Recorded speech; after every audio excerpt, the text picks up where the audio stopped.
God is able. From disability to possibility.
Just said it all, that his power might be displayed through him.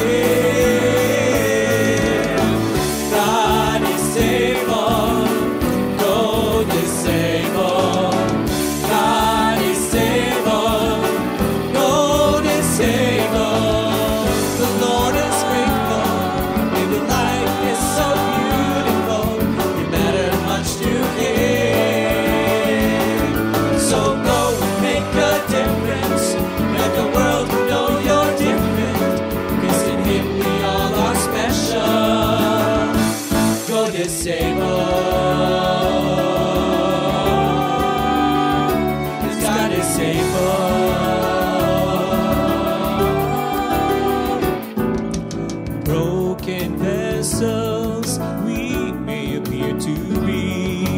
Disability is a possibility. God will use you, oh, in His will. But the question is, will you let Him? God is able, God is able, God is able, God is able. Lord is faithful, and your life is so beautiful, you matter much to Him.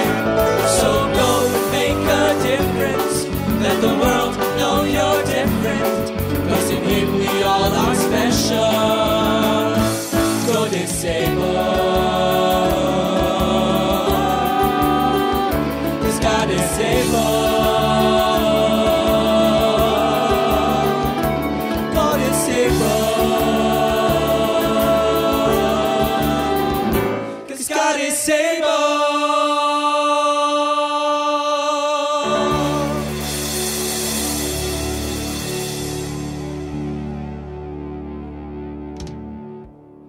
I am able because God is able. I am able because God is I am able because God is able. I am able because God is able.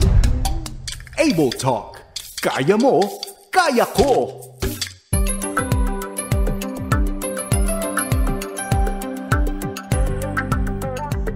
Isang magandang araw, hapon, gabi mga kaagapay, ating mga tagapakinig. Tayo po ay nasa programang God is Able. Tayo po ay napapakinggan ngayon sa FEBC Radio TV at tayo ay napapanood din sa Facebook Live. Bukod dyan, tayo din po ay napapanood sa YouTube channel ng 702 DZAS. Ang tawag dyan ay FEBC Radio TV.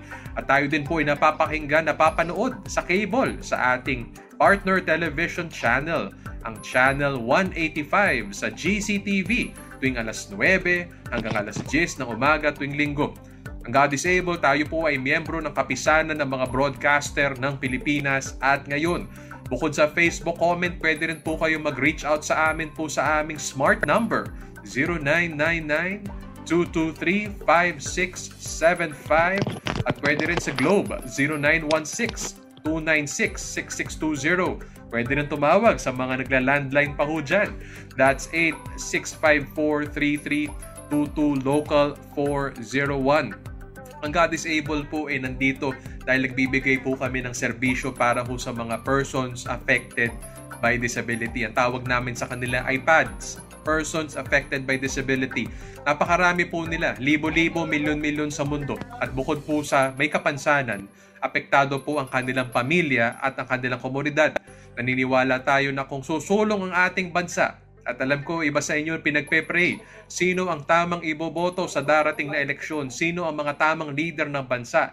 Isipin natin, sino po sa kanila ang makakatulong at talagang iniisip ang mga may kapansanan, ang mga mahihirap, ang mga nangangailangan. Siguro simpleng gabay lang po mula sa puso, hindi ni Pastor Pao, mula sa puso ng Panginoon.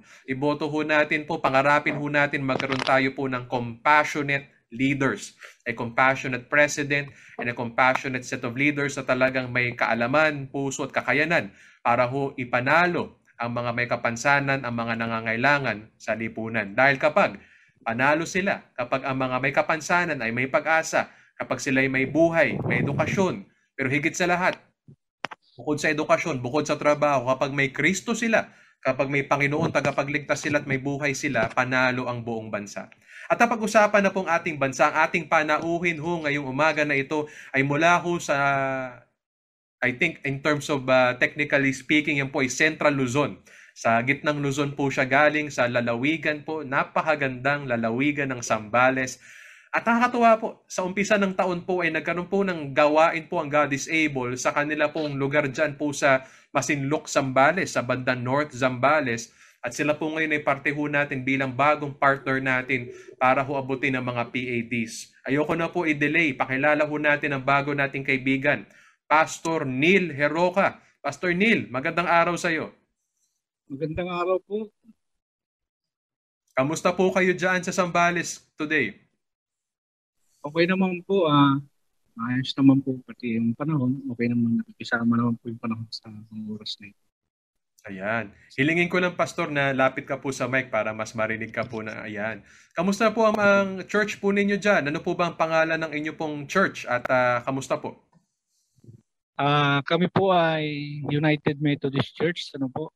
At dito po sa Masinloc ay meron po kaming 4 na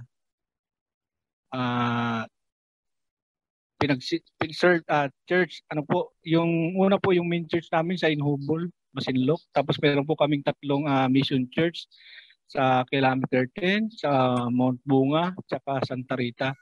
Bali ako po ay sa Mount Bunga po ako naka-aside sa mission church po. At ilang taon na po kayo nag-church, Pastor? Ilang taon na po kayo sa inyong panawagan? Bali ano lang po, sa pagiging lingkod ng Panginoon po ay almost 2 years pa lang po ako, bago pa lang. Wow. Purihin ang Panginoon para sa mga bata nating pastor. At mukhang batang-bata at fresh na fresh pa ho. Ready ho sa ministry si Pastor Neil. At maraming salamat. Binabati po natin po mga parte ho ng inyong pong church network dyan sa Zambales. So simulan ko na ho siguro, Pastor Neil, ang aking pagtatanong. Ano po? Dahil may mga pastor at may mga members ng Churches of the Lord na nakikinig nito. Ano po ba ang dati niyong tingin o una niyong pagtingin sa isang taong may kapansanan? Pag nakakita kayo dati ng taong naka-wheelchair o taong bulag o taong may developmental disability, nung kabataan niyo siguro o nung sinaunang panahon, ano ang pagtingin niyo sa kanila? Sa akin po, una po, pagka nakakita ko niyan, siyempre, parang naawa ko. Pero pag may nakakita naman po ako na iba na mas talented pa sila. Parang sabi ko, ang buti naman ng Panginoon kasi sila may kapansanan pero makita mo yung talent nila. Ano po. Siguro lang po kailangan lang din talaga sa kanila na yung gabayan din sila. Yun lamang po yung kailangan sa kanila. Pero dito po kasi sa Masinloc, halos karamihan po kasi na mga disabled dito o mga PWD, mabibilang mo lang talaga yung maghahanap buhay. Tapos ang isa pa po doon, kaya tuwang-tuwa po ako nang dumating yung God is Able, na itap ako sa God is Able. Kasi maganda po yung programa, lalo higit yung sinabi ni Ma'am Peggy na sabi niya main purpose po talaga ay may palapit sa Panginoon yung mga PWD. At doon po ako natuwa. Kasi para sa akin bilang isang pastor, lalo higit na may hawak kong church, para sa akin isang malaking ministry po yun na yung mga PWD na may iakay mo sila sa paglilingkod sa Diyos. Kaya natutuwa po ako. Kaya doon po ako lalo nagkaroon ng interest na sumama sa God is able. Yan. So sabi ni Pastor, sabi niya kanina na yung mga may kapansanan, nung nauna niya nakikita niya napakaraming talento, kakayanan, mga different na mga intelligences at abilities ang mga may kapansanan. Mahalaga yun, yung sinasabi ni Pastor, na makita natin sila, hindi lamang batay sa hindi nila magawa, kundi batay sa sino sila, gawa sila ng Diyos, at makita sila bilang mga tao na may kakayanan, may mga regalo mula sa Diyos at may layunin ng Diyos. Pastor, nabanggit mo kanina na nagandahan ka na nagkaroon ng pagkakataon pumunta ang God is able at magkaroon tayo ng training at distribution dyan. Bakit ito maganda? I mean, anong tinuro ng Diyos sa iyo patungkol sa may kapansanan? Bakit nila kailangan ng mga bagay na binibigay natin sa kanila? Kasi po, sa nakita ko po kasi doon, hindi lang po talaga yung main purpose na bigyan sila ng wheelchair, bigyan sila ng tungkod, bigyan sila ng kung ano-ano pa man na pangangailangan ng mga PWD. Ang pinakamaganda po kasi dito sa nakita ko, yung sinasabi nga po, kagaya ng sinabi ko kanina, sinabi ni Ma'am Peggy, na talagang purpose po natin is may lapit sa spiritual life, yung spiritual life ng mga PWD. Yung po ay napakaganda para sa akin. Yung po yung tumimo sa puso ko, yung naramdaman ko na sabi ko, ay, ang ganda. Hindi lang yung material na bagay kasi para sa atin na kailangang ibigay mo eh. Napaka-importante din po talaga na naibigay din natin yung spiritual na pangangailangan ng tao. Hindi lamang yung PWD, kundi lahat. Kasi ang Diyos wala naman pinipili eh. Ang problema lang po, walang nag-guide sa kanila, walang nagpapaabot. Kaya masaya po ako, natutuwa ako dahil isa ako sa napili ng God is able para mailapit sa Diyos yung mga PWD, lalo higit dito sa bayan ng Masinloc. Yun lamang po. Pastor, si Lord ang pumili sa atin. Pastor, talagang pinaglapit tayo, dinala tayo ni Lord sa bawat isa. And nabanggit nyo, Pastor, ang kailangan ng tao ay spiritual na pagbabago at spiritual na gabay. Baka may nakikinig ngayon, Pastor, na tao may kapansanan at hindi niya naintindihan, ano ba itong spiritual na to? Ano ba itong mga Jesus nila? Bakit kailangan ko ba si Jesus sa buhay ko? Baka gusto mo ipaliwanag sa kanila, Pastor, ano ba ang kahalagahan na may Jesus ka sa spiritual life mo? Anong kahalagahan na may Kristo ka sa buhay mo? Actually po, nung after namin ng seminar o training sa Candelaria, mga few days po yun, nag-conduct na po ako ng Bible study sa PWD. At ibinigay ko sa kanila yung Mateo chapter 7, verse 24 hanggang 27, kung paano yung isang tao na nagtayo ng bahay na ang pundasyon ay bato. Pinaliwanag ko sa kanila na tayo bilang tao, kung mahina yung pundasyon natin, di ba? Madali tayong madala ng hangin o mga bagyo, yung mga pagsubok, mga problema. At higit sa mga PWD po kasi, karamihan po sa kanila kasi na palagi na lang silang pinapaasa ng tao, pinapangakuan ng tao.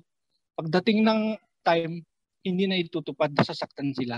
Kaya nga sabi ko sa kanila, kung matibay ang pundasyon mo, ito ang mas maganda kasi kapag yung Diyos ang nangako, hindi na papako. Kaya kung may nangako sa'yo, sabi ko na tao, ipagkatiwala mo sa Diyos yan, ipanalangin mo. Kasi ang Diyos ang mas matinding kapitan kaysa sa salita ng tao. Sabi ko sa kanila, kapag nasa Diyos ka at pinangakuan ka ng tao, hindi ka basta-basta masasaktan. Bakit? Kasi na kay Lord ka eh. Si Lord yung magbibigay sa iyo ng kalakasan, ng karunungan, at siya yung mag-handle sa buhay mo. Kung papahawakan mo ang buhay mo sa Kanya. Kasi ang tao nga, sabi ko nga sa kanila, kayo, madalas kayo masaktan dahil sa pangako ng mga tao. Pero tandaan po natin na kapag ang Diyos, yung panghawakan natin, yung Diyos sa Diyos natin pagkakatiwala lahat. Kailanman hindi tayo masasaktan. Yun po yung paliwanag ko sa kanila. Napakalaga po talaga na lalo higit sa mga may kapansanan na makita nila yung kagandahang loob ng Panginoon. Yung pwedeng ibigay ng Diyos. Ano po? Meron po kasi ibang tao na hihingi muna ng tulong sa tao, hinuhuli ang Diyos. Pero mas maganda kasi na unahin muna ang Diyos. Una ka munang lumapit sa Diyos bago sa tao. Di po ba? Kaya yun yung gusto kong dalhin sa mga may kapansanan na kapag yung Diyos yung ating kakapitan, kung Diyos yung ating aasahan, kung sa Diyos tayo magtitiwala, hindi tayo masasaktan at hindi tayo mabibigo. Yun lamang po. Pastor Neil, napakaganda naman po ng iyong simpleng pagpapaliwanag. Ano po, pare-pareho lang naman tayong tao, mga kagapay, mga tagapakinig. Pare-pareho tayo nangangailangan, tama si Pastor, ng tamang pundasyon sa buhay. At kung saan ka magtatayo ng iyong pundasyon, saan mo itatayo ang buhay mo, yun na magdedetermina, yun na magtatakda kung ano magiging klaseng buhay meron tayo ngayon at sa hinaharap at sa walang hanggan. At ang mahalaga sinasabi ni Pastor Ho dito, itayo ho natin sa Diyos ang pundasyon natin. Isa ko pang nakuha ho kay Pastor Neil dito, napakaganda. Na yung mga may kapansanan, tama si Pastor ilang beses na ho silang nasaktan. Ilang beses na ho sila nahusgahan, napagtawanan, napagsabihan mismo ng sariling pamilya nila, mga mahal nila sa buhay, yung mga inaasahan nila, nahusgahan sa lipunan, pinagtawanan sa lipunan. Sabi nga ni Pastor, pinangakuan ng pagmamahal, pinangakuan ng aruga, pinangakuan ng tulong, pinangakuan ng ayuda. Pero hindi naman ho ito sapat o minsan hindi ito nabibigay sa kanila. Ang Diyos ang wala hong limitasyon. Ang Diyos ang may kakayanan ho talagang umaruga ho sa kanila. Kaya kung may nakikinig nito, na may kapansanan na tingin mo, hindi mahalaga ang spiritual na aspeto ng buhay mo, nakatingin ka sa kapansanan mo, nakatingin ka sa kahirapan o paghihirap mo, ibigay mo ang buhay mo sa Diyos at nawa talaga hong tumanim sa iyo sinasabi ni Pastor Neil. Itayo mo ang bahay ng buhay mo kay Kristo Jesus bilang Panginoon at tagapagligtas. So Pastor, salamat dyan sa binahagi mo. Pastor, matanong ko labang po, sabi mo umattend ka po ng isang seminar o training ng God is Able. Nung nakikinig ka ho sa mga tinuturo sa inyo po bilang pastor, meron ka bang bagong natutunan? At may mga bagay ba talagang nakaapekto sa iyo personally sa mga narinig mo? Opo, malaki po ang impact sa akin nung training na yon. Hindi lang sa natuto kami na kung paano magsukat, hindi naman po yun Ang pinakamahalaga po kasi doon yung paano mo ibigay yung puso mo sa mga may kapansanan. Yun po yung napakahalaga. At yun po yung pinagpapasalamat kay Lord. Lalo higit doon, yung nasa sinasabi, paulit-ulit mong sinasabi, yung mensahe na ipinabot ni Ma'am Peggy. Doon po talagang natouch po ako, na-bless po ako kasi makita ko yung puso pala ng God is Able para sa mga may kapansanan. Kaya po, ako po willing po talaga ako na mag-serve na nakasama ang God is Able para sa mga may kapansanan. Kasi nakita ko po yung puso. Yung puso po kasi ng God is Able, yun po yung nakita ko doon. Hindi po yung material o wheelchair na binibigay nila o binibigay po ninyo, kundi yung puso yung nakita ko po doon. Salamat, Pastor. Ako kaisa mo dyan. Sinabi ni Pastor, nakita niya ang puso ng mga kapatid natin sa Panginoon. Higit sa wheelchair. Kahit pa nga higit sa kaalaman at training, nakita ni Pastor ang puso. And salamat, Pastor, dahil po talagang lalo lang pinapakita nito na kayo po isang mabuting partner sa God is Able. Dahil hindi niyo po nakita ang wheelchair na galing ho sa amin o yung kaalaman ng mga resources natin lamang o yung sarap ng ating samahan o at malamang ay kumain kayo ng masarap. Pero nakita nyo po, ang puso po natin magkasama para sa mga may kapansanan. And I think para humaitawid ang pagmamahal ni Kristo ho sa kanila, kailangan ho ng mga may kapansanan makita na yung puso natin ay yung puso ng Panginoon. Minsan madadaan mo sa pananalitayan, minsan madadaan mo yan sa pakikitungo, na sa pagtrato mo yan ng tao, sa pakikisama natin sa kanila. Nakikita, nakakapture nila nakakatch nila yung puso natin. So salamat, Pastor, kung may naituro kami puso ng Panginoon ang dapat ho talaga maipasa sa kanila. Pero nabanggit kanina, Pastor, may wheelchair kayong sinukat-sukat at may mga wheelchair kayong pinag-aralan. Siyempre, yung pagmamahal, may material na aspeto, may pagbibigay na aspeto din yan. So pwede ba ikwento mo sa amin, Pastor, ano ba nangyari nung nagkaroon ng God is Able training dyan sa Candelaria, Zambales? Opo, yun nga po, malaki din po talaga ang tulong nito. Ano po, sabi ko nga, hindi lang sa PWD, maging sa amin sa church. Ano po, na yun po kasi isang dagdag sa namin yun. Dagdag sa, kung titignan natin yung dagdag sa ministry namin yun. Pero sabi ko nga, yung wala nang tatalo o higit pa doon sa makita mo na kasiyahan ng tao binigyan mo. Di po ba? Na nagkaroon sila, parang nabuhayan sila ng loob na o nagkaroon sila ng kagalakan. Ay, makakapunta na kami ng market. Wala na, po, di ba? Wala na pong hindi na kami mag-iisip kung paano kayo makapunta. Pati yung kanilang pamilya. Lalo igit yung malapit lang sa paligid. Itutulak lang siya. Doon na sila sa market. Makakalabas na sila. Makita mo yung doon yung kagalakan nila. Ano po, na doon sa binigay natin sa kanilang wheelchair. Ano po, kapag nakapagpasaya ka ng tao, napapasaya mo si Lord. Hindi lang ikaw yung sasaya. Nakapagpasaya ka ng tao, sasaya ka. Higit sa lahat, papapasaya mo si Lord. Hindi po ba? Yun lang po naman eh. Ayan, Pastor, nakakatuwa po yung sinabi ni Pastor, na makita mo yung kaligayahan nila. Na itong wheelchair na ito ay instrumento para ipasa ho yung pagmamahal ng Diyos at ang dulot nito ay kaginhawaan at ang dulot nito ay kaligayahan sa kanila. Pastor, wala ako dyan nung time na yun, pero siguro ngayon pa lang nadadama ko na yung sobrang ligaya ng mga nakatanggap nitong wheelchair na sinukat at pinag-aralan ninyo. At bukod po dyan mga kaibigan, mga kaagapay, mahalaga na yung mga wheelchair ho na ating binibigay.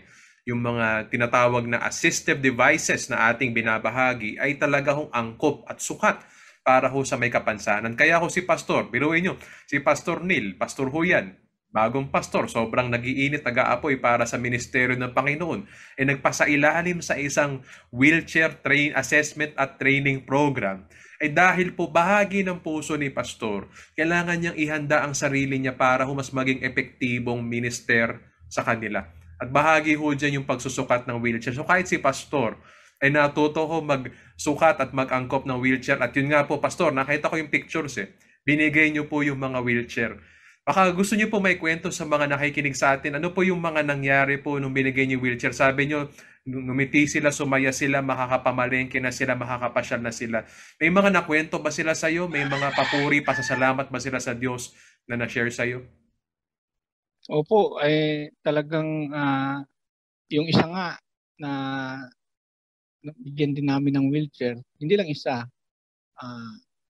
halos lahat yun, interesado sila na makasama namin sila sa church. Kaya yun po yung isa sa napakaganda po na mapakinggan. Lalo higit na sila mismo yung nagsasabi na, Pastor,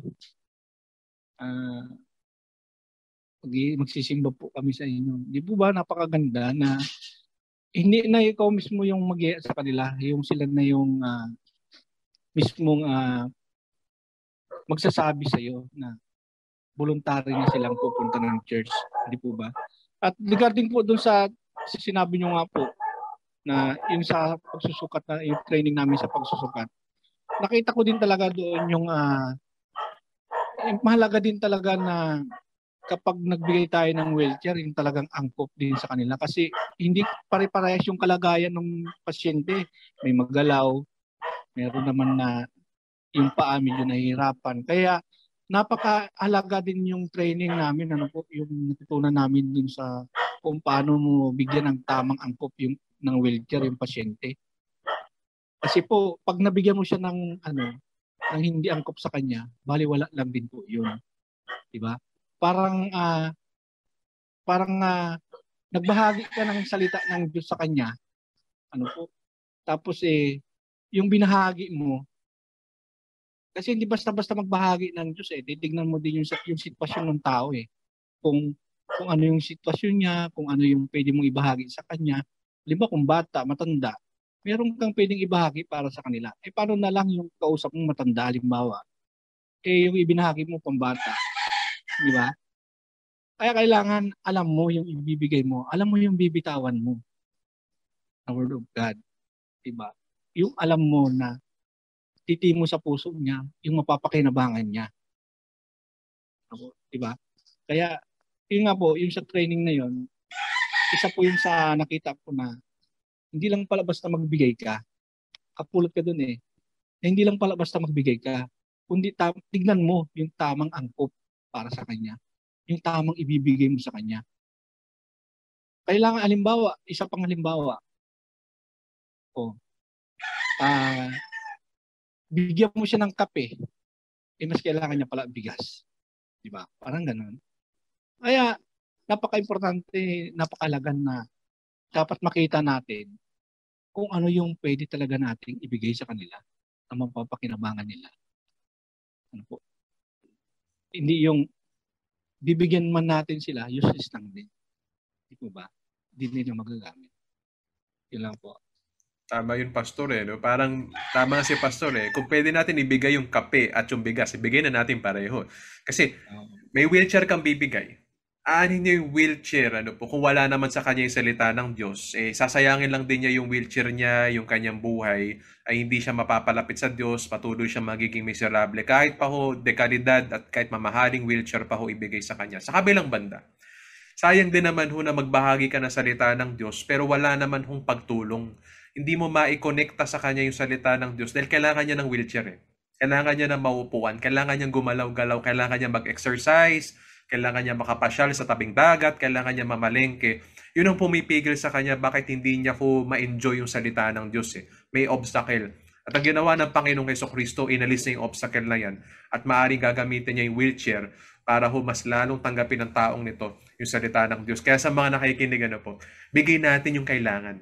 Kailangan ng salita ng Diyos, kailangan si Kristo Jesus. Pero bukod dun, at on top of that, yung tulong na lalo magtatawid sa kanya ng pagmamahal ng Diyos, tulad ng isang simpleng wheelchair na sukat at angkop, talagang makakatulong malayo ang mararating niyan para sa kanila. Pastor, namigay kayo ng wheelchair sa tulong ng God is Able nung nakaraang linggo. Curious ako, ano ang nakita ng mga nasa church? Kasi mahirap pag si pastor lang ang nakakakita. Mahirap pag si pastor lang ang kumikilos. Ano naging reaksyon ng mga miyembro ng church na pinapastoran ninyo sa mga nangyari nung pamimigay ninyo? Ito po yung maganda dito eh. Kasi po, bilang ako mission pastor, dito po sa amin sa lugar kasi, meron akong admin. May admin pastor ako. So, nung sabi si Ma'am Peggy na, Pastor, bababa kami dyan. Pwede ba sa church mo? Ang kagandahan po dito, nung sinabi ko sa admin ko, talagang sabi niya, wow, Pastor, sabi niya, sino ba namang tatanggi sa ganyang blessings? Hindi po ba? Tapos in-announce niya nung Sunday, yun nga, merong God is able na kasama ni Pastor Neil na talagang makita natin yung puso nila para sa mga may kapansanan. At sobrang tuwa ng mga kongregasyon. Tuwa sila dahil sabi nga nila, Pastor, sabi niya, ang ganda naman, ang galing naman, sabi niya, na napili ka ng God is able na para makatulong sa mga may kapansanan. Sabi ko, siguro po, si Lord ang pumili sa akin.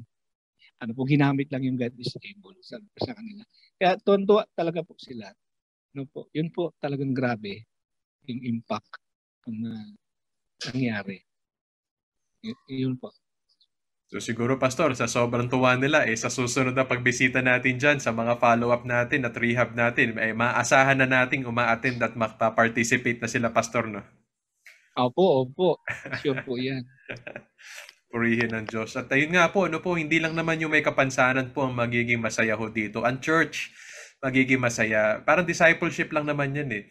Sabi ni Lord, meron siyang mga pagpapala. Blessed po yung mga tao po na naghahatid ng kanyang mabuting balita. Ganun din po sa atin. Blessed po yung mga tao po na sumasagot sa panawagan ng Diyos at nagbabahagi ng kanyang pagmamahal sa mga nangangailangan, sa mga may kapansanan. At hindi lang to parang pagsasabi lang sa atin, sana maranasan ninyo yourselves ang blessing ng Lord. Alam niyo po, ginawa ng pandemya ko sa atin, pinakita ko sino ang nangangailangan sa paligid natin. Binigyan tayo ng Diyos ang gininto ang pagkakataon, mga kapatid, upang talaga maranasan yung special na pabor, pagpapala ng Diyos kapag tumulong tayo sa iba. At yun yung nararanasan ng church ni Pastor Neil. Sabi niya, saya-saya nila, mukhang magte-training na rin sila, at mahalaga magiging team na sila ni Pastor Neil sa disability ministry dyan sa Masinloc, Zambales. So praise God for that. Pastor, bukod ho sa salita ng Diyos, sa gabay, bukod ho sa wheelchair, ano po na mga nakikita ninyong mga kailangan na may kapansanan dyan ho sa Masinloc? At paano pwede tumulong ang church sa mga bagay po na yun? Ang number one po kasi na nakikita ko, bukod sa may lapit natin sila sa Diyos, ano po, gusto ko sana din na bukod dun sa training natin na pag kung paano magsukat, kung paano mag-fitting ng wheelchair. Ako lang po ang tatanungin, ano po. Gusto ko po sana na makahanap ako ng pwede mag-training sa kanila about sa mga livelihood. Para magamit yung ano nila, para makita nila na hindi porke may kapansanan sila na wala na silang silbi. Na porke may kapansanan sila, wala na silang pwedeng gawin. Gusto kong ipakita sa kanila, gusto kong makita nila na hindi hadlang yung kapansanan para, di ba, para paitaguin mo ang pamilya mo. Ano po? Hindi yung kapansanan lang na porque may kapansanan ka, ang tingin nilang ng tao sa iyo hanggang diyan ka na lang. Gusto kong makita ng iba na itong mga kapansanan nito, kaya din nilang itayo yung buhay nila nang hindi na umaasa sa ibang tao. Ano po? Kaya yun yung isa sa nakikita ko. Gusto ko na kung paano sila may train na makita o masanay yung talento nila kung saan sila pwede. Ano po? Yun yung gusto kong madala sa kanila. At yun po yung pangarap ko para sa kanila. Lang po. Salamat, Pastor. At pinagpe-pray ho natin po ang mga pangarap ninyo. Nabanggit nyo, kailangan nila ng livelihood, ng hanap buhay. Ganda po ng salita sa Tagalog, hanap buhay, naghahanap ng ikabubuhay. At nais si Pastor, tulungan sila mahanap yung ikabubuhay nila. Karaniwan kasi naiisip, Pastor, pag naiisip livelihood na may kapansanan, nagmamasahe, masahista, gumagawa ng sabon, iba't ibang woodcrafts. Kayo po ba, batay sa inyong karanasan sa Zambales, sa mga nakikita nyo, may mga, may mga types of livelihood ba na hindi karaniwang nakikita natin na pwede din pala nilang gawin sa kanilalagyan ho nila? Actually po, kumbaga, hindi lang naman livelihood dapat Ano po, parang dinadaan lang natin sa livelihood. Pero ang pinaka maganda po dito kasi, yung makita natin yung kakayahan nila. Kung saan sila pwede. Ano po? Kung saan tulungan natin sila na magamit nila yung talento nila.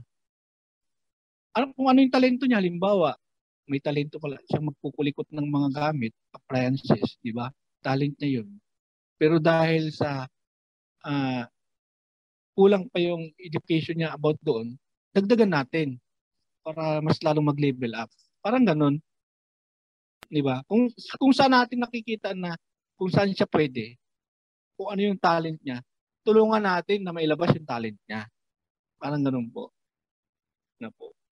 Gandang pananaw. Kung wala naman siyang talent, turuan natin sila na magkaroon ng di ba? Doon natin papasok yung livelihood. Pero kung makikita mo naman doon sa may kapansanan na meron siyang talento, dagdagan natin. Tulungan natin para mailabas nila yung talento nila. Yun lang po. Ganda, Pastor, ng sagot. Kasi usually, iniisip natin, meron tayong ideya, may gusto tayong negosyo o larangan na pasukin nila, binababa natin sa kanila. Pero nga naman, yung karaniwang nag-aaral, pagpapasok ng kolehiyo, tatanungin ng magulang, ano ba ang kursong gusto mo kunin? Batay sa iyong karanasan, batay sa iyong kakayanan. Sila rin dapat tanungin din natin. At so doon natin makuha ano po yung ideya, kung anong pwedeng larangan at kakayanan na kailangan nila. Tanungin natin sila.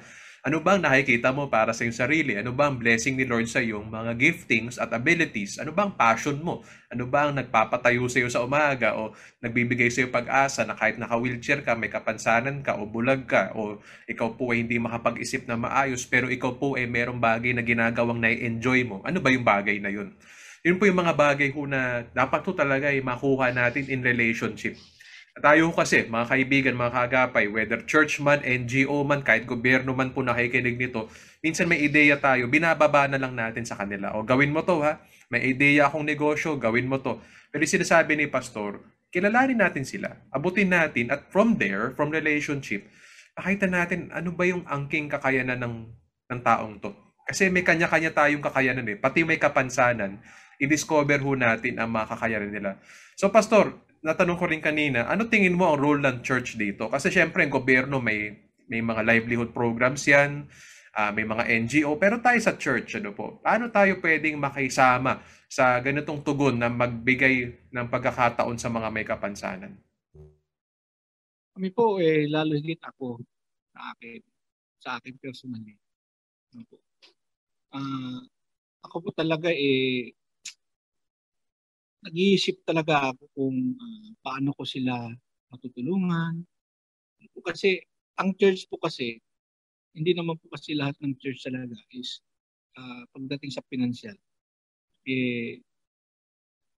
meron po. Lalo higit sa akin, Mission Church.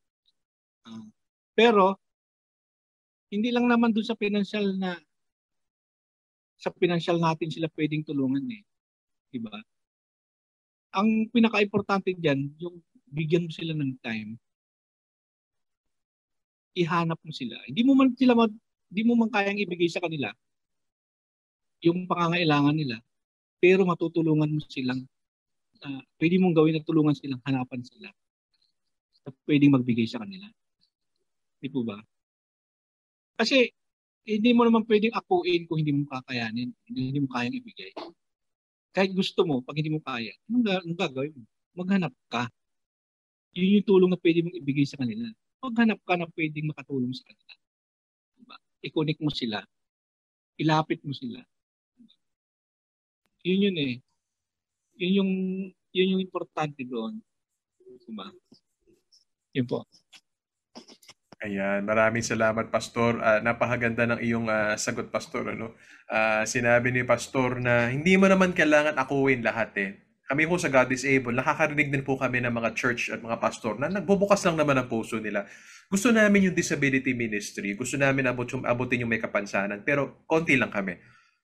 Limitado pera namin. Masyado kaming abala, especially sa pandemya, ang daming kailangan gawin, tulungan, isipan, ibahin, baguhin sa pagiging church.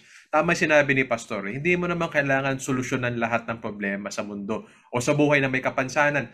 Maghanap ka ng pwedeng tumulong sa kanila. Yun din ang sagot ng God is Able sa mga church partners na nag-aalinlangan, medyo na nagdadalawang isip. Gusto nila tong disability ministry, alam nila puso ni Lord to, pero medyo napipigilan sila dahil sa mga practical or ministerial considerations. Mga kapatid, sinasabi ni Pastor, may mga tutulong naman sa atin Hanapin natin sila. Kaya mahalaga na ang church talagang nasa community, networking. Kilala niya ang mga kasama niya sa lipunan. Kilala niya, konektado siya sa gobyerno. Konektado siya sa mga grupo, sa mga doktor, sa mga health experts. Mahalaga ang church may makilala sa lipunan. Kasi sabi nga, it takes a village to raise a child. It takes a village po to care for someone with disability. Hindi lamang po church, hindi lamang pamilya, tulong-tulong po tayo. Kaya siguro ang sagot ang church nyo po ba, kilala ba yung lipunan, yung community ninyo? Kilala ba ang church ninyo sa inyong community? Yun po, mahalaga na meron tayong contact at meron tayong relationship with them. At meron, naniniwala ko, Pastor, meron at merong makakatulong sa kanila. So Pastor, mapunta naman ako sa mga darating na panahon. Maganda yung sinimulan ni Lord eh. Nagkaroon ng training, distribution. Ngayon nakita natin yung mas malaking larawan ng disability ministry. Anong pangarap mo, prayer mo, para sa mga taong inabot natin at anong nakikita mong susunod na mangyayari sa buhay ng mga nabigyan natin ng assistive devices nung nakaraang linggo? Ako po, pakita ko sila na unang-una, pinakamahalaga po kasi dito yung makita natin yung puso nila na mapalapit sa Panginoon. Number 1 po kasi yan na kailangan din talaga na may lapit natin sila sa Diyos. Kasi yung wheelchair, yung gamit, hindi yun ang makakapagligtas sa kanila. Hindi. Diba? Yung relasyon nila sa Diyos. Kaya napakalaga po na madala natin sila yung relasyon nila sa Diyos na may ano natin sa kanila yung kung paano sila makipagrelasyon sa Diyos. Sabi ko nga, ulit-ulitin ko po sa inyo, yung mga material na bagay na pangangailangan ng tao, lalo ulit sa kanilang may kapansanan. Ang Diyos kaya niyang ibigay yan eh. Diba? Kaya ibigay ng Diyos yan. Actually, hindi naman tayo nagbibigay sa kanila eh. Ang Diyos. Ginagamit lang tayo ng Diyos. Hindi po ba? Yun yung gusto ko dapat na maintindihan nila. Maunawaan nila. Na ang Diyos talaga yung nagbibigay ng lahat sa atin. Kaya, yun po, lately, or sa mga susunod na mga panahon, gusto ko na makita po sila na nagpapatuloy sila. Tapos at pinakamaganda dito na hindi lamang ako sa church namin. Gusto ko na pagdating ng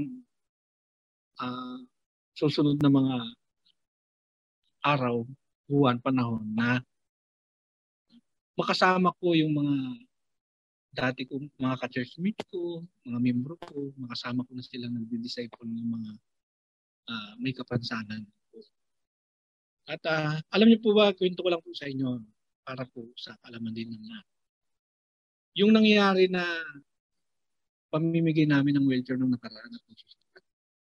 Yun po ay na-send po namin doon sa sponsor namin na ipinost ng aking asawa doon sa sponsor namin na nasa Amerika. Alam niyo po ba na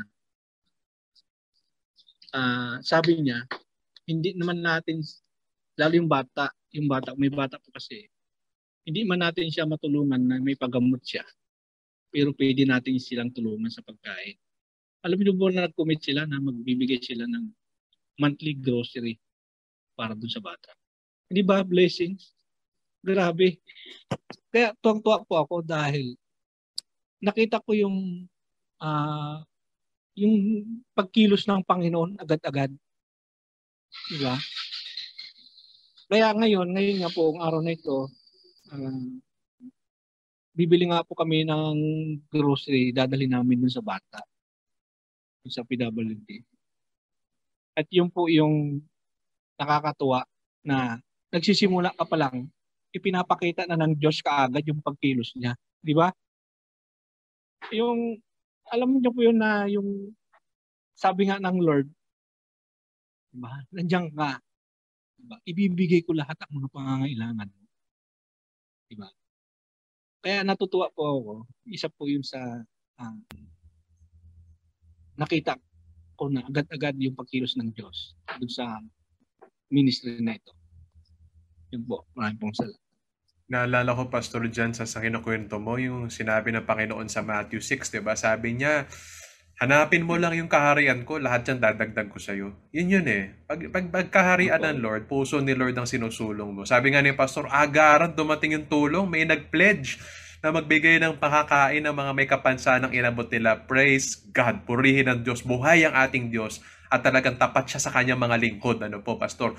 Kita-kita ho natin mga kaagapay, nakaka-inspire na kung ang laman ng puso mo, yung mga laman ng puso ng Panginoon, dyan bubuhos ang blessing at favor ng Diyos. Kaya, Pastor, alam ko mukhang mamamalengke pa ata si Pastor at mamimili sa grocery ng mga para sa may kapansanan. Alam mo, Pastor, naalala ko lang po, hindi ho nalalayo sa post ninyo. Nung binabasa ko sa Facebook timeline ko, nakita ko yung post ng isang pastor, si Freddy, Pastor Freddy. Binabati natin sa Kabanggan. Abay, nagkaroon sila ng parang party fellowship. Nung linggo rin yan. Meron silang special fellowship para sa mga PWD. Matagal na ho namin di nababalikan ng Kabanggan Zambales. Pero kita namin, nagpapatuloy yung munting tinanim ng God is Able doon ay naging isang fellowship. At yun din yung nakikita at pinapangarap namin para sa Masinloc, sa Candelaria, sa North Zambales na maging simula ito ng isang mas mahaba at panghabang buhay na relasyon. Siyempre, nandiyan yung tulong, nandiyan yung pagkain, nandiyan yung wheelchair. Pero yung pagsasalu-saluan talaga natin dito, yung buhay natin kay Lord. Kaya maraming salamat sa Lord para sa lalawigan ng Zambales, yung mga bagong partner natin dyan. May mga challenges last year dahil pandemya. Pero kayo po, sila Pastor Freddy, sila Pastor Alex Ruelo sa San Marcelino, talaga hong sa mga mumunting mundo ho ninyo ay sinisumusulong ang kaharian ho ng Diyos. At prayer ko rin na makita mga may kapansanang bahagi ng inyong church at nagsuserve kay Lord dyan. Pastor, ano bang mga ministry nakikita mo kung saan pwedeng mag-serve ang taong may kapansanan? Siyempre, depende yan sa kapansanan. Pero sa sitwasyon nyo sa Masinloc, saan mo sila nakikitang pwedeng gawing mag-serve sa ating Panginoon? Dito po, maraming pwedeng mag-choir, pwedeng tumugtog, turuan sila mag-instrument. Kasi hindi naman yung kapansanan sabi ko nga po hindi naman yan hadlang po para hindi mo matutunan yung isang bagay, hindi ka makapag-aral ng isang bagay. Ang halaga lang dito, sabi ko nga po, yung magtuturo, yung time mo. Kung paano mo sila, sabi ko nga, paano mo i-develop yung talent nila. Yung sinabi ko kanina.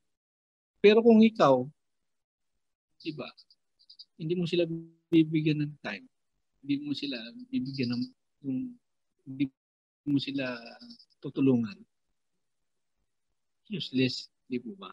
Kaya kailangan talaga dyan kanila makita din nila, maramdaman din nila na ng mga may makapansanan na mayroon pala talagang handang tumulong sa kanila, handang dumamay sa kanila. Di ba? Kasi kagaya nga po ng sinabi mo, nahuhusgahan sila. Diba? Ang liit ng tingin sa kanilang iba. Diba?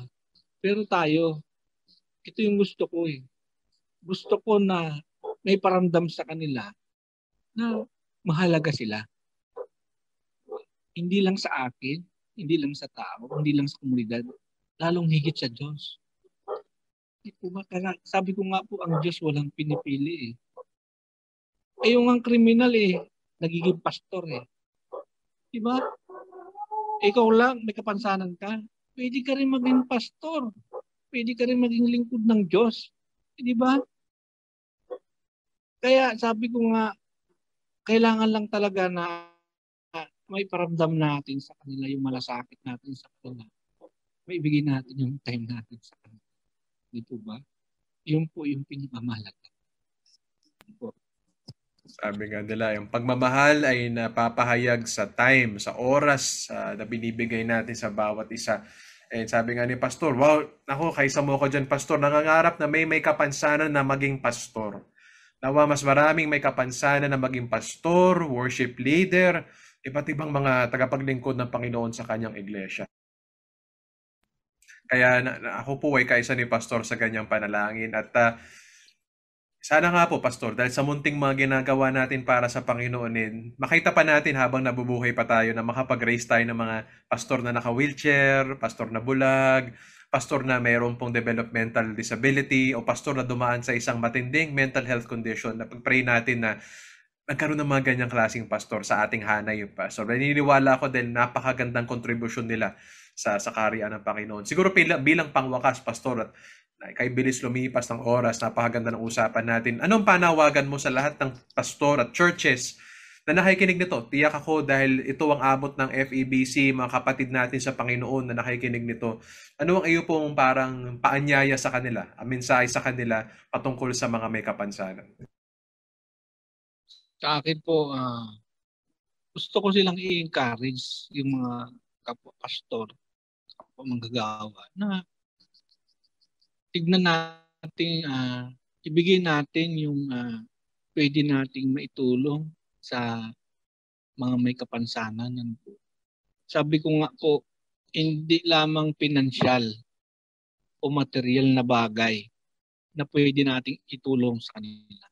Maraming mga pwede tayong magawa bilang pastor, bilang manggagawa na pwede nating maitulong sa mga may kapansanan. At napakahalaga talaga na ibigay natin yung puso natin sa kanila. Ano po?